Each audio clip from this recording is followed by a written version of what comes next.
Prelims में economics उन चुनिंदा सब्जेक्ट्स में से एक है जहाँ पे आपका कॉन्सेप्ट अगर क्लियर है तो आप बहुत अच्छा स्कोर कर सकते हो। और इकोनॉमिक्स में बहुत ज़्यादा कॉन्सेप्ट आते भी नहीं हैं, कुछ ही सिलेक्टेड कॉन्सेप्ट है जहाँ से यूपीएससी बार बार क्वेश्चन पूछता है। और उनमें से एक कॉन्सेप्ट है आपका इन्फ्लेशन का। अगर आप इन्फ्लेशन के कॉन्सेप्ट को अच्छे से समझ गए तो आप पेपर में मिनिमम 2 और मैक्स टू मैक्स 7 क्वेश्चन सही कर सकते हो, क्योंकि इतने क्वेश्चन यूपीएससी पूछता ही है। यहाँ पे आप देखो 2023 में 2 क्वेश्चन पूछा, बट 22 में 5 क्वेश्चन पूछा, 21 में 7 क्वेश्चन पूछा, 20 में 3 क्वेश्चन पूछा।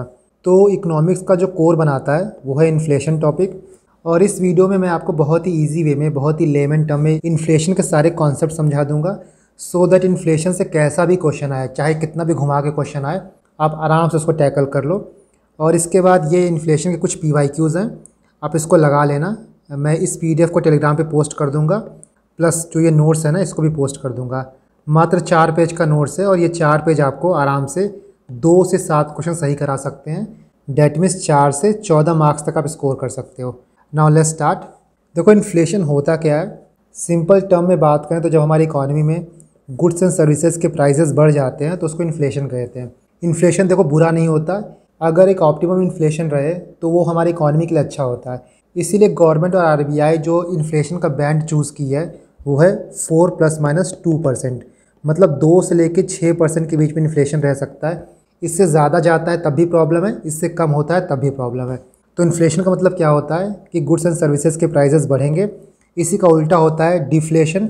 जब गुड्स एंड सर्विसेज के प्राइसेस गिर जाते हैं तब हम उसको डिफ्लेशन कहते हैं।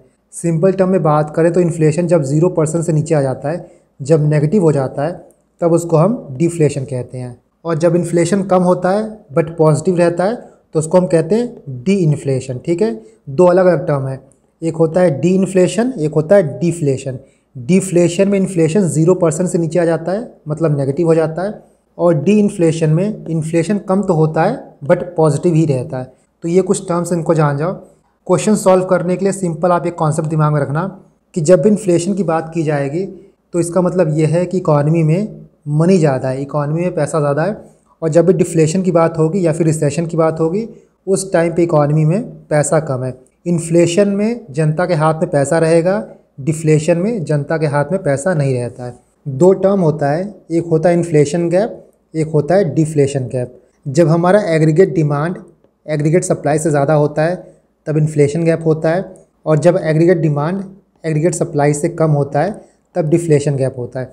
इसको आप ऐसे समझो ग्राफ के थ्रू, ये आपका एक्स एक्सिस है, ये वाई एक्सिस है। ये मान लो एग्रीगेट सप्लाई का कर्व है, ये इकॉनमी में एग्रीगेट डिमांड है। हमने ये सोचा कि एग्रीगेट डिमांड इतना ही रहेगा, बट मान लो किसी रीज़न की वजह से एग्रीगेट डिमांड बढ़ गया तो जो ये गैप है ना इसको कहते हैं इन्फ्लेशन गैप। इसी का उल्टा होता है डिफ्लेशन गैप। मान लो किसी रीज़न की वजह से आपका एग्रीगेट डिमांड घट गया तो जो ये गैप आता है उसको कहते हैं डिफ्लेशन गैप। तो ये आपका होता है इन्फ्लेशन गैप जब एग्रीगेट डिमांड बढ़ जाता है, और जब एग्रीगेट डिमांड घट जाता है तो होता है डिफ्लेशन गैप। क्यों होता है, किस वजह से होता है, लेट अस सी। नाउ इन्फ्लेशन गैप क्यों होता है, मतलब एग्रीगेट डिमांड बढ़ता क्यों है? जनता के हाथ में ज़्यादा पैसा आ जाएगा, इकॉनमी में पैसा ज़्यादा रहेगा तो डिमांड बढ़ जाएगी, बट सप्लाई तो उतना ही रहेगा ना, तो आपका इन्फ्लेशन गैप आता है। दूसरा, लोग ज़्यादा कंज्यूम करना चाहते हैं, क्योंकि मनी ज़्यादा रहेगा तो लोग कंज्यूम ज़्यादा करेंगे। मनी ज़्यादा रहेगा तो इन्वेस्टमेंट भी ज़्यादा होगा, इन्वेस्टमेंट होगा तो लोगों के हाथ में और मनी आएगी, और मनी आएगा तो फिर और इन्फ्लेशन बढ़ेगा। इसके बाद फिस्कल डेफिसिट जब ज़्यादा होता है, फिस्कल डेफिसिट ज़्यादा होने का मतलब यह है कि गवर्नमेंट इकॉनमी में मनी पंप कर रही है। इकॉनमी में मनी है, डेट मीन्स लोगों के हाथ में मनी है, लोगों के हाथ में मनी है, इसका मतलब डिमांड बढ़ रहा है। डिमांड बढ़ रहा है बट सामानों की, चीज़ों की सप्लाई उतनी ही है, इसीलिए इन्फ्लेशन होगा। इसके बाद 5वां है, मान लो एक्सपोर्ट बढ़ रहा है। अगर आपका एक्सपोर्ट बढ़ेगा डेट मीन्स इकॉनमी में हमारे डॉलर आएगा। डॉलर को सक करने के लिए RBI क्या करेगी, डॉलर बाय करेगी, रूपी इंजेक्ट करेगी। रूपी इंजेक्ट करेगी तो इन्फ्लेशन अपने आप फिर से बढ़ जाएगा। 6th क्या है, मान लो इकोनॉमिक ग्रोथ हो रहा है, इकॉनमी हमारी बूम कर रही है, इसका मतलब क्या हुआ, डिमांड बढ़ रहा है, और डिमांड बढ़ेगा तो इन्फ्लेशन आएगा। जस्ट इसका उल्टा होता है डिफ्लेशनरी गैप में, जो यहाँ पढ़ोगे ना वही यहाँ भी होगा। यहाँ पे मनी सप्लाई कम हो जाएगा, यहाँ पे लोग ये सोचेंगे कि पैसा कम खर्च करते हैं, सेव करते हैं, तो जब सेविंग करेंगे इकॉनमी में मनी सप्लाई कम होगा, डिफ्लेशन होगा। इन्वेस्टमेंट एक्सपेंडिचर कम हो रहा है, इकोनॉमिक ग्रोथ नीचे जा रहा है, तब डिफ्लेशन आएगा। गवर्नमेंट फिस्कल कंसोलिडेशन करे, गवर्नमेंट पैसा खर्चा नहीं कर रही है, तब आपका डिफ्लेशन आएगा। नेट एक्सपोर्ट आपका कम हो रहा है तब डिफ्लेशन आएगा, या फिर इकॉनमी में आपका डिप्रेशन है, रिसेशन है, जिसकी वजह से डिमांड कम है तो आपका डिफ्लेशनरी गैप आएगा। तो ये तो रहा आपका inflationary gap, deflationary gap. Inflation क्यों होता है और डिफ्लेशन क्यों होता है कि इन्फ्लेशन मतलब क्या है, यहाँ पे IN है। IN मतलब increase in demand, increase in money supply. IN से मतलब इकॉनमी में आपके मनी सप्लाई इंक्रीज़ हो रहा है, डिमांड इंक्रीज़ हो रही है।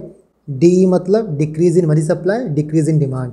तो आप ऐसे याद रखना हमेशा कि इन्फ्लेशन मतलब कि इकॉनमी में पैसा ज़्यादा है, डिफ्लेशन मतलब इकॉनमी में पैसा कम है। नाउ RBI और गवर्नमेंट ऑफ इंडिया दोनों मिलकर इन्फ्लेशन से फाइट करते हैं। डिफरेंट टूल्स हैं, उन टूल्स को आप देख लो। जब RBI इन्फ्लेशन से फाइट करता है तो क्या करेगा, जो उसकी मॉनेटरी पॉलिसी रहेगी उसको टाइट करेगा, कॉन्ट्रैक्ट करेगा। Dear money policy, hawkish money policy, ये कीवर्ड याद रखना, टाइट, कॉन्ट्रैक्शनरी, डियर, हॉकिश। ये कब होगा, जब इन्फ्लेशन से फाइट करना होगा, इन्फ्लेशन कम करना होगा इकॉनमी में। इसके अंदर RBI क्या करेगी, जो बैंक के पास रिजर्व रेशियोज़ होता है उसको बढ़ा देगी, जिसकी वजह से बैंक के पास ज़्यादा मनी होगा, बैंक में ज़्यादा मनी पार्क होगा, बैंक लोन कम दे पाएगी, इकोनॉमी में मनी का सर्कुलेशन कम होगा। सो फाइनली इकॉनमी में जो मनी सप्लाई है वो कम हो जाएगा। इसी तरह RBI रेट्स बढ़ा देगी। For example RBI repo rate बढ़ा दी तो जो बैंक है उसको RBI से पैसा लेना महंगा पड़ेगा। जो RBI से बोरो करती है बैंक, उसको एक्सपेंसिव बोरोइंग लगेगी, जिसका एंड रिजल्ट ये होगा कि बैंक जो है वो लोन कम देगी, लोन में पैसे कम घुमाएगी, एंड फाइनली जो इकॉनमी में मनी सप्लाई है वो कम हो जाएगा। इसके बाद ओपन मार्केट ऑपरेशन, इसमें RBI क्या करेगी कि गवर्नमेंट सिक्योरिटी सेल करके जो पैसा है, जो मनी सप्लाई है, उसको रिड्यूस कर देगी। अभी आपने देखा है यहाँ पे कि रिवर्स रेशियो हो गया, पॉलिसी रेट हो गया, इसकी वजह से बैंक लोन में पैसा कम घुमा पाएगी, जिसकी वजह से जो इंटरेस्ट रेट रहेगा बैंक का ना वो इंक्रीज़ हो जाएगा, क्योंकि कॉस्ट ऑफ बोरोइंग बढ़ जाएगी। पहले जो आपको पैसा मिलता था मान लो 5% इंटरेस्ट पे, अब वो आपको 7% मिलेगा। जब 7% पे मिलेगा तो लोग पैसा कम उठाएंगे बैंक से, तो ऑटोमेटिकली जो मनी सप्लाई है ना वो कम हो जाएगा। देखो आप आराम से इन्फ्लेशन समझ लो, इन्फ्लेशन का जस्ट उल्टा डिफ्लेशन होता है, तो आपको ज़्यादा प्रॉब्लम नहीं होगी। एक बार आप इन्फ्लेशन समझ लोगे, उसी का जस्ट उल्टा करते जाना। जैसे यहाँ पे टाइट पॉलिसी है, कॉन्ट्रैक्शनरी पॉलिसी, डियर, हॉकिश। उसी तरह डिफ्लेशन में क्या होता है, easy money policy, expansionary money policy, cheap, dovish. उसमें रिजर्व रेशियो को बढ़ाते थे, यहाँ पे घटाते हैं। वहाँ पॉलिसी रेट बढ़ाते थे, यहाँ पे घटाते हैं। उसमें क्या होता था कि RBI गवर्नमेंट सिक्योरिटीज़ को सेल करती थी ताकि इकॉनमी से पैसा खींच सके। इसमें क्या करेगी RBI, गवर्नमेंट सिक्योरिटीज़ को बाय करेगी ताकि पैसा इकॉनमी में इंजेक्ट कर सके। वहाँ क्या था, इंटरेस्ट रेट बढ़ जाएंगे क्योंकि बैंक के पास कम पैसा रहता है लोन में घुमाने के लिए, बट यहाँ क्या है, इंटरेस्ट रेट घट जाएंगे बिकॉज बैंक के पास ज़्यादा पैसा रहेगा लोन में घुमाने के लिए। इसके बाद देखो एक इन्फ्लेशन का रेपरकशन होता है कि बॉन्ड प्राइसेस घट जाते हैं, जिसकी वजह से बॉन्ड यील्ड बढ़ जाता है। ना इसको आप समझो कि बॉन्ड प्राइस क्या होता है, बॉन्ड यील्ड क्या होता है। सबसे पहले आप ये समझो कि बॉन्ड होता क्या है। बॉन्ड एक डेट इंस्ट्रूमेंट होता है। जब भी किसी बिजनेस को पैसा लेना होता है तो वो दो तरीके से ले सकता है, या तो शेयर इशू करके या तो बॉन्ड इशू करके। शेयर जो होता है वो इक्विटी होता है, बट बॉन्ड जो होता है वो डेट होता है। डेट मतलब उधार लेना। तो मान लो कोई पर्सन है, उसको पैसा लेना है, वो मार्केट में अपना एक बॉन्ड इशू करता है। बॉन्ड के ऊपर देखो ना एक वैल्यू लिखी होती है, उसको कहते हैं फेस वैल्यू। मान लो पहली बार जो प्राइमरी मार्केट में बॉन्ड बिक रहा है ये 100 रुपये में बिक रहा है, और जो बॉन्ड इशू कर रहा है इसको पैसा उठाना है मार्केट से, इसीलिए बॉन्ड इशू कर रहा है। बॉन्ड का फेस वैल्यू क्या है, तो 100 है, मतलब 100 रुपये में प्राइमरी मार्केट में बॉन्ड बेच रहा है। मान लो बी जो है ना ये बॉन्ड खरीद लिया है 100 रुपये में। अब क्या होता है, ये बोलता है बी से इस बॉन्ड की पार वैल्यू या फेस वैल्यू 100 रुपये है, और इस पर कूपन रेट या फिर इंटरेस्ट रेट मैं आपको 5% दूंगा। डैट मीन्स इस वक्त ए को कितना रुपया मिला, 100 रुपये मिला, क्योंकि बी ने 100 रुपये में ये बॉन्ड खरीद लिया। एक साल बाद जब बी वापस आएगा पैसा लेने तो ए बी को कितना रुपया देगा, 105 रुपया। 100 रुपया तो फेस वैल्यू वाला देगा, साथ में 5% का इंटरेस्ट है तो 105 रुपया देगा। ये तो आपका सिंपल कॉन्सेप्ट हो गया।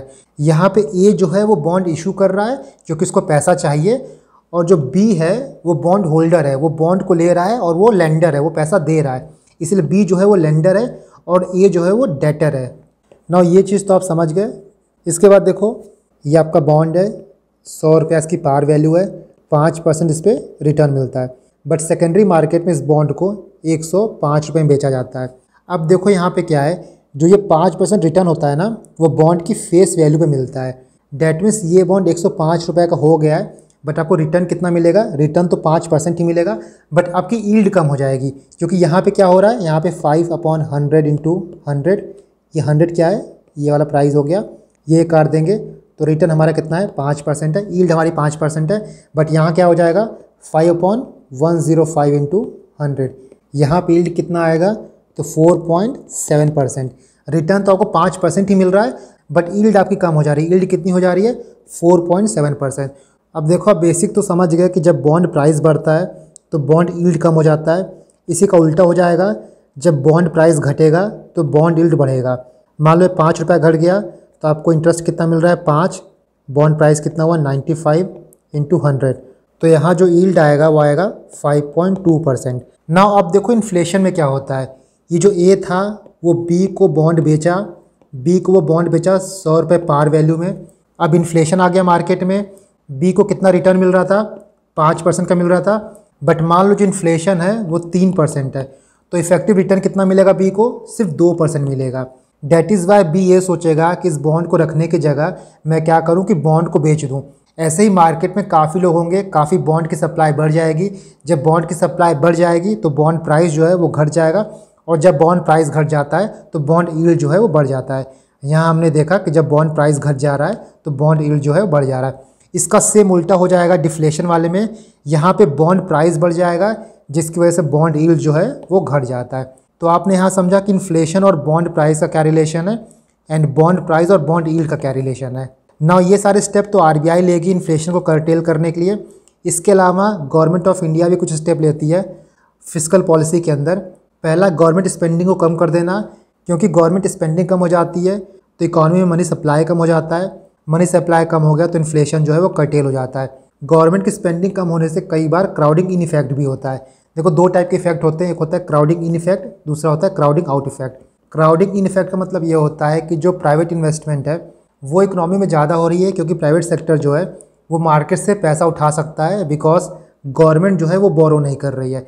बट देखो, ये आइडियल सिचुएशन नहीं है, बहुत बार ऐसा भी होता है कि गवर्नमेंट स्पेंडिंग ज़्यादा होती है तब भी क्राउडिंग इन इफेक्ट होता है, क्योंकि गवर्नमेंट स्पेंडिंग ज़्यादा हो रही है, गवर्नमेंट फिस्कल स्टिमुलस दे रही है, इससे क्या होता है कि इकोनॉमिक ग्रोथ होती है। इकोनॉमिक ग्रोथ को देखते हुए भी प्राइवेट सेक्टर जो है वो पैसा इन्वेस्ट करती है ज़्यादा प्रॉफिट लेने के लिए। तो बहुत बार गवर्नमेंट स्पेंडिंग ज़्यादा होती है तब भी क्राउडिंग इन इफेक्ट होता है। इसके बाद देखो, इन्फ्लेशन को कर्टेल करने के लिए गवर्नमेंट क्या कर सकती है, टैक्सेस बढ़ा सकती है। टैक्सेस बढ़ाने का मतलब क्या हुआ कि लोगों के हाथ में पैसा कम है, लोगों के हाथ में डिस्पोजेबल इनकम कम है। जब टैक्सेस बढ़ा देगी तो गवर्नमेंट का जो बजट है वो बजट सरप्लस हो जाएगा। तो ये रहा आपका इन्फ्लेशन से फाइट करने का तरीका आरबीआई का और गवर्नमेंट ऑफ इंडिया का। इसी का जस्ट उल्टा कर दोगे तो आप डिफ्लेशन से फाइट करने का तरीका मिल जाएगा आपको। ये मैंने आपको बता ही दिया है। गवर्नमेंट ऑफ इंडिया का भी उल्टा ही होता है। यहाँ देखो, गवर्नमेंट अगर स्पेंडिंग बढ़ा देती है तो कई बार क्राउडिंग आउट इफेक्ट हो जाता है। क्राउडिंग आउट इफेक्ट मतलब ये होता है कि गवर्नमेंट जो है वो बोरो कर रही है स्पेंड करने के लिए, जिसकी वजह से प्राइवेट सेक्टर को लोन बहुत महंगा मिलता है। जो प्राइवेट सेक्टर के लिए लोनेबल फंड होते हैं ना, वो कम हो जाते हैं, इसीलिए इसको कहते हैं क्राउडिंग आउट इफेक्ट। इसको हम आगे भी देखेंगे। Second one is government taxes कम कर देती है सो दैट लोगों के हाथ में ज़्यादा पैसा जाए और लोग ज़्यादा खर्च करें। और जब ऐसा करेगी गवर्नमेंट तो गवर्नमेंट का क्या होगा, बजट डेफिसिट होगा। मोटा मोटा आप समझ लो सिंपल वर्ड में, जब इन्फ्लेशन का क्वेश्चन आए तो अपने दिमाग में सिर्फ ये डाल लेना, इकोनॉमी में पैसा ज़्यादा है, इकोनॉमी में मनी सप्लाई ज़्यादा है। अब गवर्नमेंट और आरबीआई जो भी स्टेप लेगी उसका सिर्फ ये फोकस रहेगा कि कैसे भी करके हमको इकोनॉमी से मनी सप्लाई को, इकोनॉमी से पैसे को कम करना है। ये होता है इन्फ्लेशन से फाइट करने का तरीका। और डिफ्लेशन में क्या होता है, इसका पूरा उल्टा हो जाता है। डिफ्लेशन के टाइम पे गवर्नमेंट और आरबीआई ये सोचेगी कैसे हम इकोनॉमी में मनी सप्लाई को बढ़ाएं।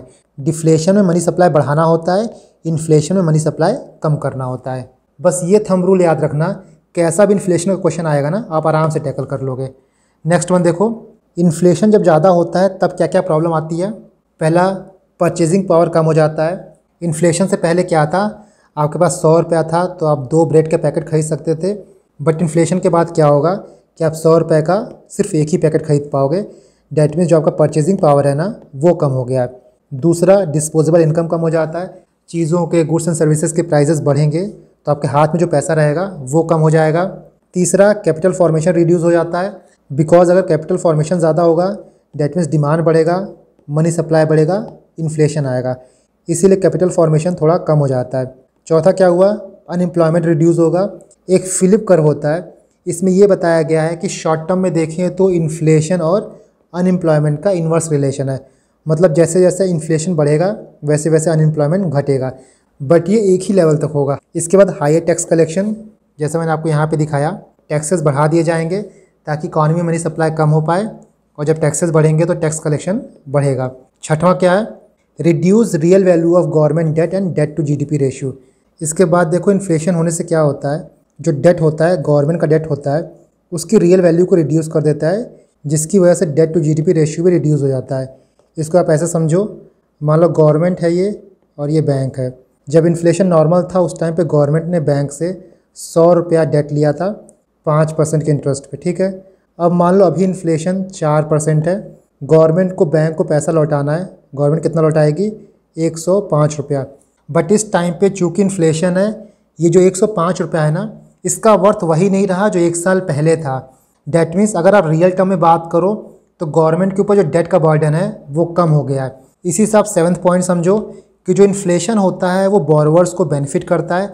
इस केस में बोरोवर कौन था, गवर्नमेंट था, और सफ़र कौन करता है, तो लेंडर सफ़र करता है। इस केस में लेंडर कौन था, तो बैंक था। तो इन्फ्लेशन क्या करता है, बोरोवर को फ़ायदा पहुँचाएगा, क्योंकि बोरोवर को रियल टर्म में कम वर्थ ऑफ मनी लौटानी होती है, बट वहीं लेंडर को कम पैसा मिलता है। जैसे आप ये समझो कि ए और बी है, बी से ए ने 100 रुपया लिया था 5% इंटरेस्ट पे, 1 साल बाद ए जो है बी को कितना लौटाएगा, 105 रुपया। बट मान लो इन्फ्लेशन अभी 4% है, तो रियल टर्म में जो परचेजिंग पावर बी की है ना वो कम हो जाएगी। सेम इसको आप समझ सकते हो डेटर और बॉन्ड होल्डर के टर्म में। यहाँ पे मान लो ए जो है वो डेटर है, ए जो है कर्जदार है, और बी जो है वो बॉन्ड होल्डर है। बॉन्ड होल्डर मतलब जो बॉन्ड लेगा और पैसा देगा। यहाँ पे बी ने पैसा दिया तो बी को नुकसान होगा, क्योंकि जब इन्फ्लेशन आ जाएगा तो same currency same number of goods नहीं खरीद सकती है। मान लो 1 साल पहले बी ने 100 रुपया दिया था ए को, और 100 रुपये में बी 2 ब्रेड का पैकेट खरीद सकता है।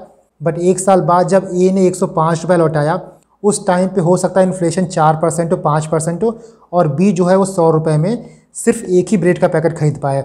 डेट इज़ वाई इन्फ्लेशन जो है वो बॉन्ड होल्डर के लिए, लेंडर के लिए, जो पैसा दे रहा है उसके लिए ख़राब है, बट जो बोरोवर है, जो डेटर है, उसके लिए अच्छा है। यहाँ लेंडर में कौन आ जाएगा, लेंडर में बैंक भी आ जाएगा। बैंक के लिए भी इन्फ्लेशन जो है वो ख़राब होता है।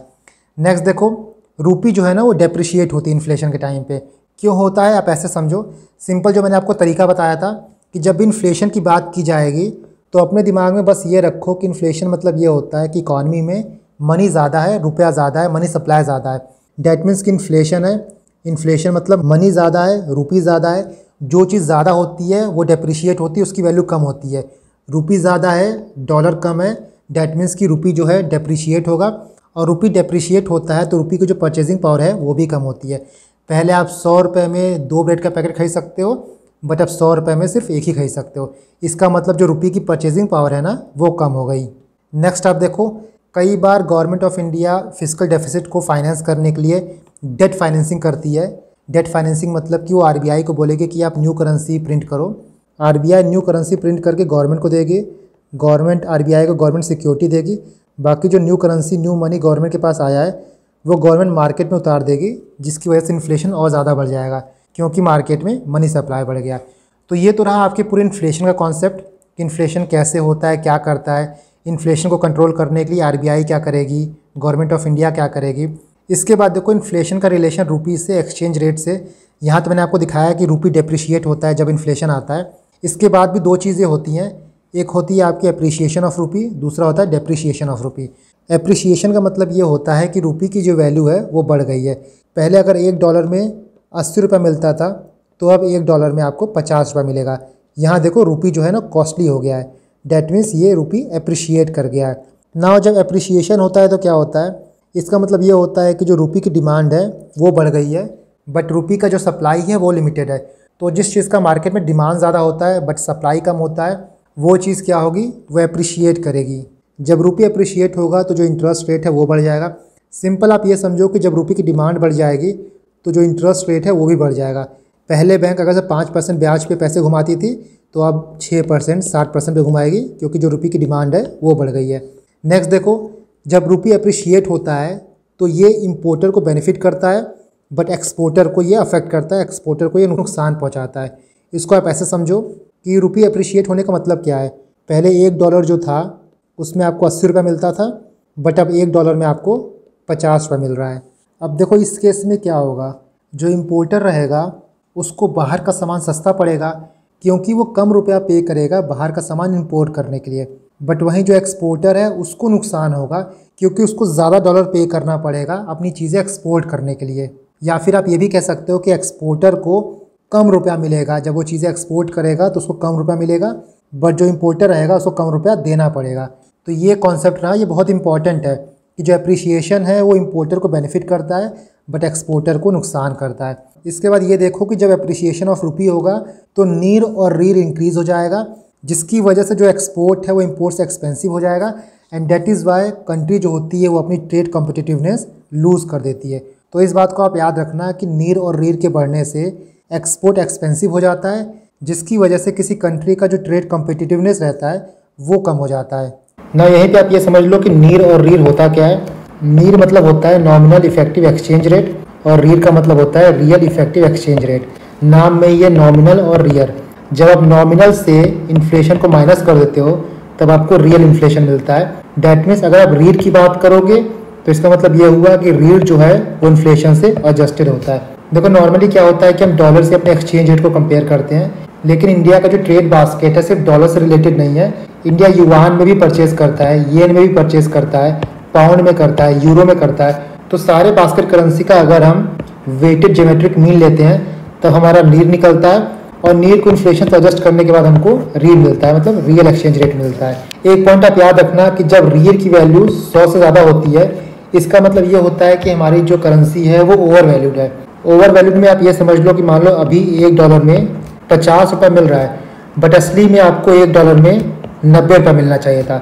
अभी हमारी करेंसी ओवर वैल्यूड है, वैल्यू ज़्यादा है बट रियल में औकात कम है, इसको कहते हैं ओवर वैल्यू होना। और अगर नीर की वैल्यू 100 से कम आएगी इसका मतलब ये हुआ कि हमारी करेंसी जो है वो अंडर वैल्यूड है। डैट मीन्स इसी का उल्टा हो जाएगा।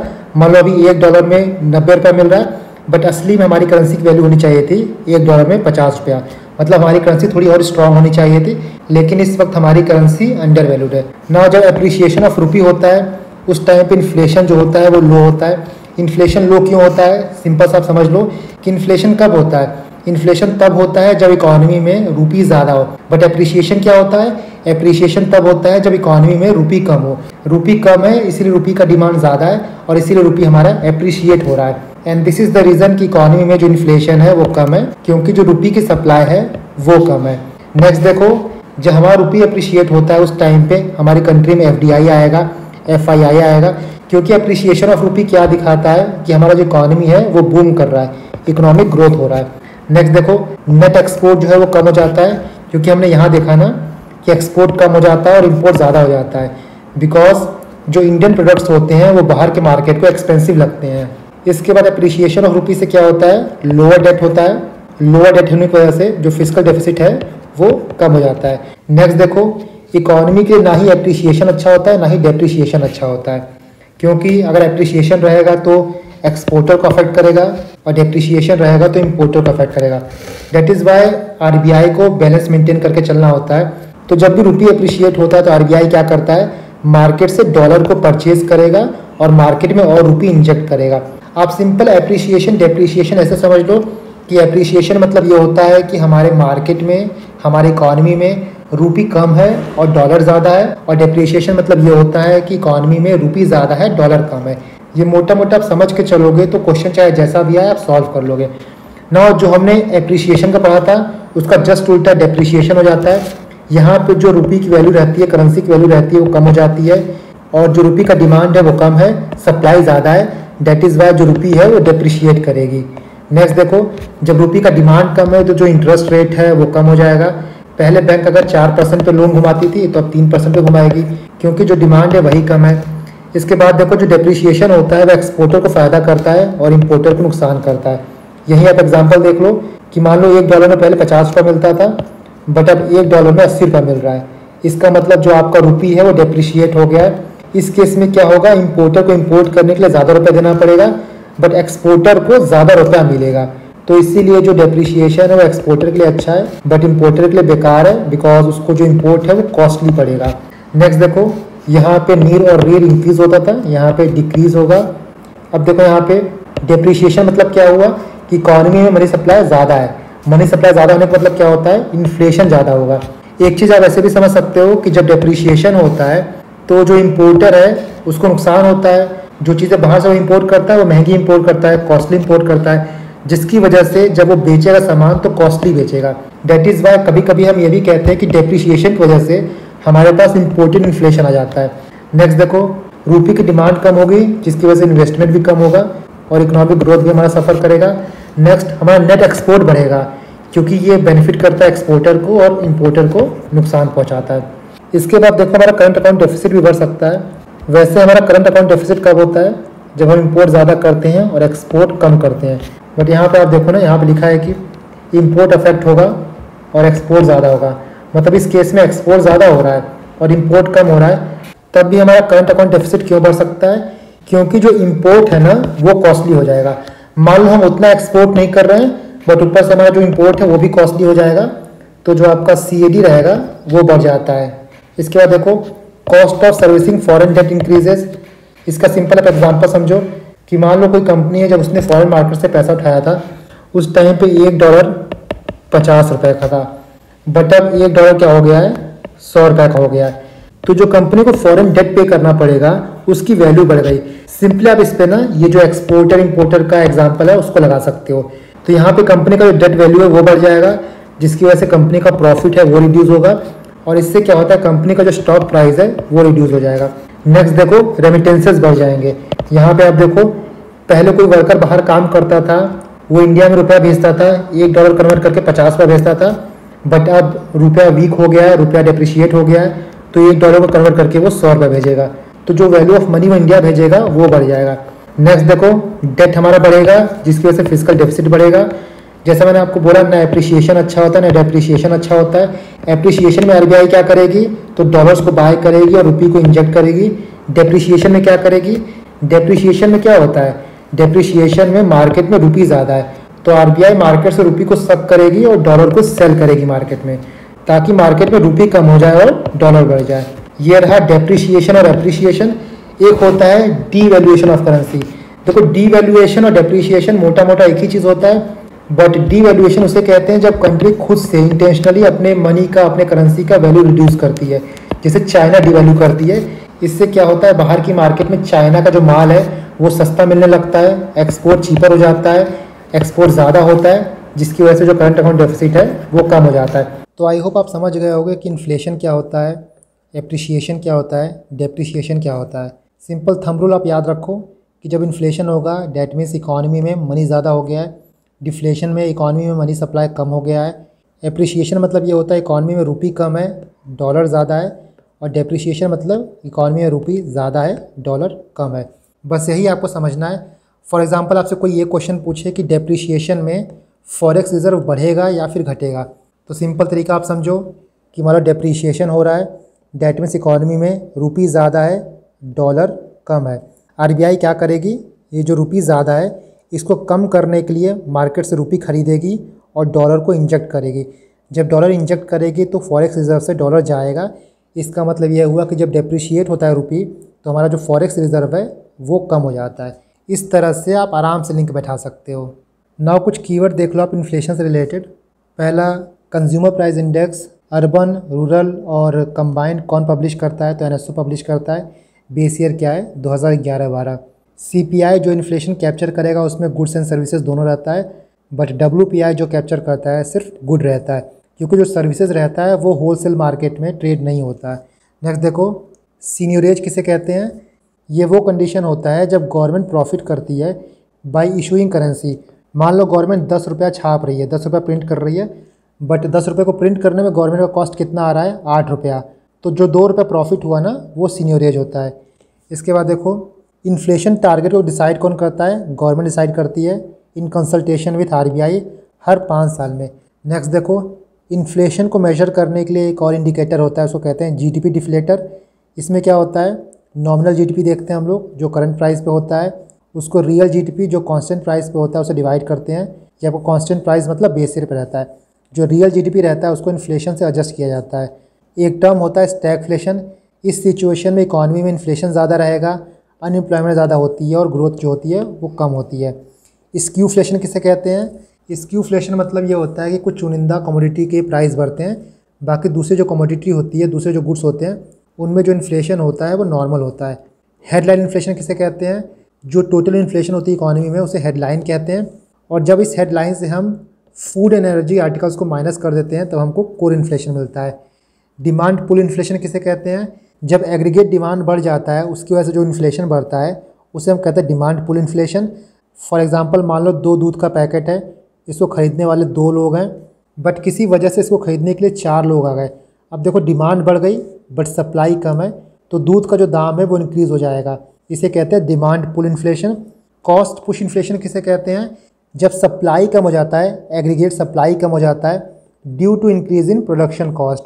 मान लो यही 2 दूध का पैकेट है और यहाँ ख़रीदने वाले सिर्फ 2 ही लोग हैं, बट जो कंपनी दूध बनाती है उसका प्रोडक्शन कॉस्ट बढ़ गया, लेबर कॉस्ट बढ़ गया, तो पहले जो ये शॉपकीपर 50 रुपये में दूध खरीद रहा था उसको अब 60 रुपये मिल रहा है, तो ये शॉपकीपर आगे भी दूध को महंगा कर देगा। तो यहाँ देखो डिमांड बढ़ने की वजह से दाम नहीं बढ़ा है, बल्कि जो प्रोडक्शन कॉस्ट है वो बढ़ने की वजह से यहाँ पे दाम बढ़ गया है। तो इसे कहते हैं कॉस्ट पुश इन्फ्लेशन। नाउ एक इम्पॉर्टेंट टर्म है फिस्कल डेफिसिट, उसको आप समझ लो। फिस्कल डेफिसिट का सिंपल टर्म में मतलब ये होता है कि इनकम कम है, एक्सपेंडिचर ज़्यादा है, जितना आप कमा रहे हो उससे ज़्यादा खर्चा कर रहे हो तो फिस्कल डेफिसिट होता है।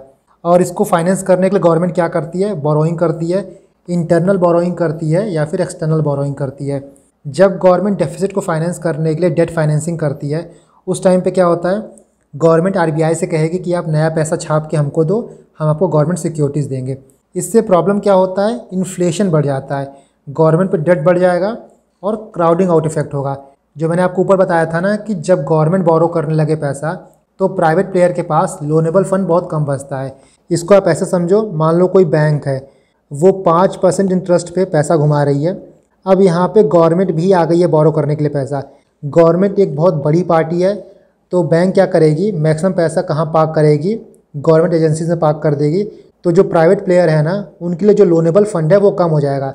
फंड कम क्यों हो जाएगा? क्योंकि अब बैंक क्या करेगी? प्राइवेट प्लेयर को पैसा देने के लिए जो अपना इंटरेस्ट रेट है वो बढ़ा देगी। पहले जो 5% में दे रही थी अब ये 6% हो जाएगा। डैट इज़ वाई जब गवर्नमेंट बोरो करने लगती है तो क्राउडिंग आउट इफेक्ट होता है। ये आप समझ गए होगे। नाउ फिस्कल डेफिसिट से डिसएडवांटेज क्या क्या होता है? इन्फ्लेशन बढ़ जाता है, इंटरेस्ट रेट बढ़ जाता है, अभी मैंने आपको दिखाया, जो पहले 5% था वो 6% हो जाएगा। इसके बाद देखो बैलेंस ऑफ पेमेंट क्राइसिस आ जाता है और जो गवर्नमेंट की सोवरेन बॉन्ड रेटिंग होती है वो डिक्रीज़ हो जाती है। सो यहाँ पे जो इन्फ्लेशन से रिलेटेड कॉन्सेप्ट थे मैंने आपको सारे करा दिए हैं। इसके बाद आप क्या करना कि ये PYQ सॉल्व कर लेना।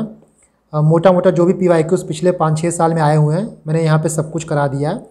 और इस टॉपिक से आपको श्योर शॉर्ट पेपर में क्वेश्चन मिलेगा। इकॉनमी का ये one of the most important topic है।